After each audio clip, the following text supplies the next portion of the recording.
जय जगन्नाथ सांग मैंने मु जूली आपन को स्वागत करुँची मोर YouTube channel Julie Odia blog को। तो सांग मैंने आज हठात गोटे बाहरिलु पुरी बुली जावाई कहीं डिसेम्बर मास आज तो संक्रांति भी तो सार कहले छुआ मानकर भी छुट्टी अच्छी छुआ मैंने घरे अच्छा आज तो सार कहले चलो आज जाकि पुरी टी दर्शन करके आसवा कहीं नुआ वर्ष टी बहुत भिड़ हो जाऊँगी तो आउ एत भिड़े जाइबनी सार को भी भिड़ टी एत पसंद नुह तांकू तो से कहले चलो आज जीवा हठात बाहर जावाई आ तो चलतु मु आपन को देखा पुरी केमती आम बुलूचु कौन करुचु तो चलतु जीवा एबे पुरी बुलिक आसिया।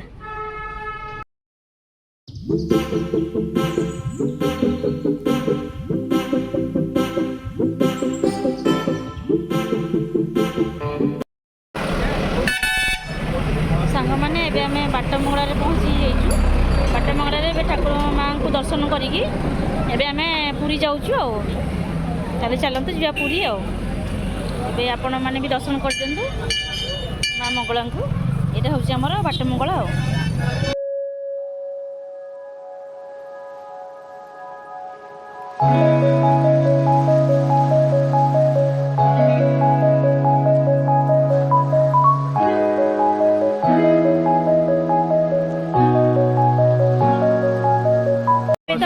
मंदिर भितर ठाकुर को भल दर्शन करके पूरा पलि आसलु अबड़ा भी खाइलु आउ खाई सारा बाहर को पलि आसचु एबे जस्ट टी समुद्र कूल को जीवु समुद्र कूल टे बुलाबुली करूँ बुलाबुली करके घर को पलैबू तो देखु आप बाहर केमती सब होती मुझे बैक कैमेरा कर देखा।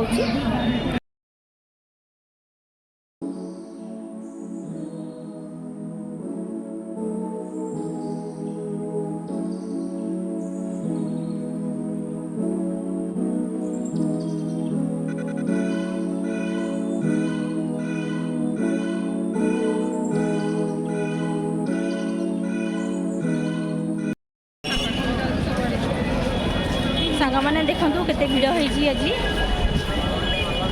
ये बहुत बेसी भिड़ है कहीं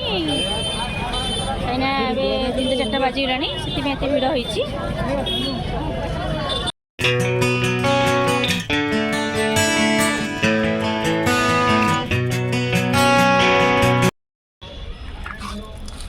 सांग मैंने समुद्र कूल बुली जा समुद्र कूल बुलाबुली करके घर को पलैबा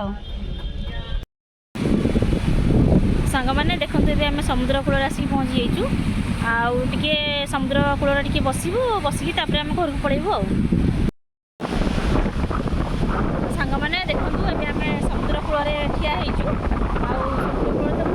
पवन भी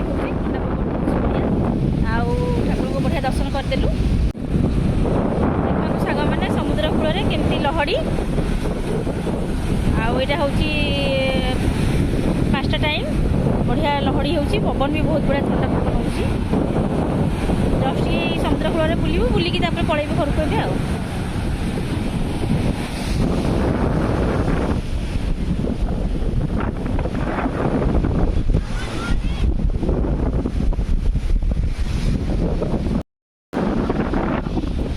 चलते सांग मैंने एबे तो समुद्र कूल बुली सारूनी एबे आम घर को बाहर जावाई चलतु एबे घर को पलैबा आज तो बढ़िया ठाकुर दर्शन बढ़िया है बहुत बढ़िया से जगन्नाथ को दर्शन कलु अभड़ा भी खाइलु बढ़िया सांगे सांगे अभड़ा भी बाहर थिला गरम गरम अभड़ा खाइलु खाई आसिलु समुद्र कूल टे बुलबू बुलिकी घर को पलैबू बुली सारूनी एबे चलचु एबे आम घर को पलाऊँ चलतु जीवा ताले मो घरे आपन देखा चलतु एबे जीवा पलैबा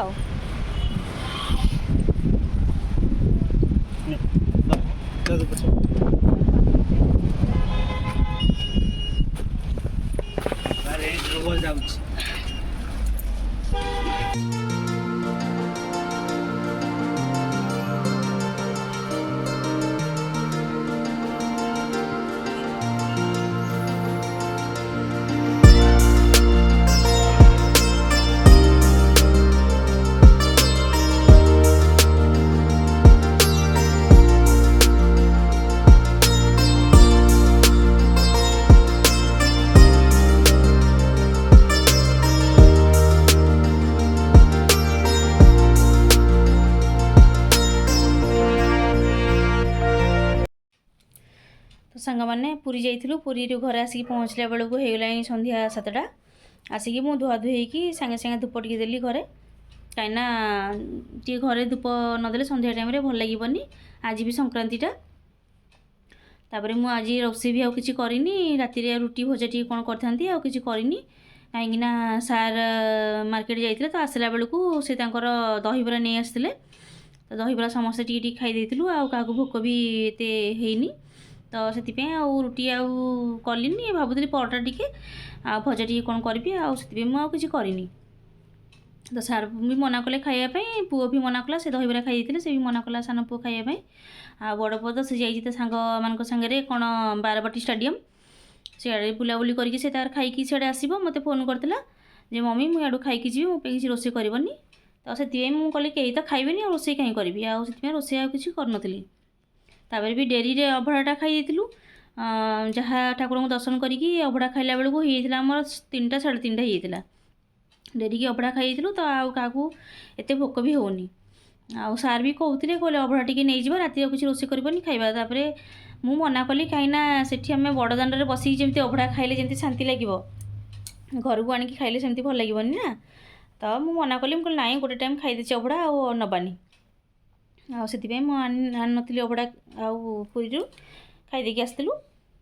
ଆଉ ସେ ପୁଅ ଯାଇଛି ତା ସାଙ୍ଗମାନଙ୍କ ସହ ବ୍ୟାଡ଼ମିଣ୍ଟନ ଖେଳିବା ପାଇଁ। ସେ ଆସିବ, ସେ ଖେଳିକି ଆସିଲା ବେଳକୁ 11ଟା ହେଇଯାଉଛି।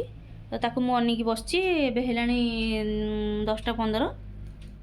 ସେ ଆସିଲା ପରେ ମୁଁ ଗେଟ୍ ତାଲା ମାରିବି, କବାଟ ଦେବି। ଆଉ ସବୁ ରୋଷେଇ ଘରେ ଯାଉଛି, ଦେଖେ କ'ଣ ତା ପାଇଁ ଥୁଆ ହେଇଥିଲା ଦହିବରା, ସେ ତ ଖାଇନି, ସେ ତ ସିଆଡ଼ୁ ଖାଇକି ପଳେଇ ଆସିଛି କହିଲା। ଯାଉଛି ସେଗୁଡ଼ା ସବୁ ଟିକେ ରଖାରଖି କରିଦେବି ଫ୍ରିଜ୍ରେ। ଆଉ ତାପରେ ତ କିଛି ରୋଷେଇ ନାହିଁ। ଆଉ ପୁରୀ ଯାଇଥିଲୁ ସମସ୍ତେ, ପୁରୀରେ ଚାଲିକି ସମୁଦ୍ର କୂଳରେ ବୁଲିକି ପୁରା ଟାୟାର୍ଡ଼ ହେଇଯାଇଛୁ ସମସ୍ତେ, କାହିଁକିନା ଚାଲିବାର ଏତେ ଅଭ୍ୟାସ ନଥିଲା। ଯେହେତୁ ବୁଲାବୁଲି କରି ସବୁ ଟାୟାର୍ଡ଼ ହେଇଯାଇଛନ୍ତି, ସେମାନେ ସମସ୍ତେ ଶୋଇପଡ଼ିଲେଣି। ସାର୍ ଶୋଇପଡ଼ିଲେଣି, ସାନ ପୁଅ ବି ଶୋଇପଡ଼ିଲାଣି। ଆଉ ମୁଁ ଅନେଇଛି, ସେ ବଡ଼ ପୁଅ ଆସିଲେ ମୁଁ ଗେଟ୍ ତାଲା ମାରିବି, ତାପରେ ଶୋଇବାକୁ ଯିବି।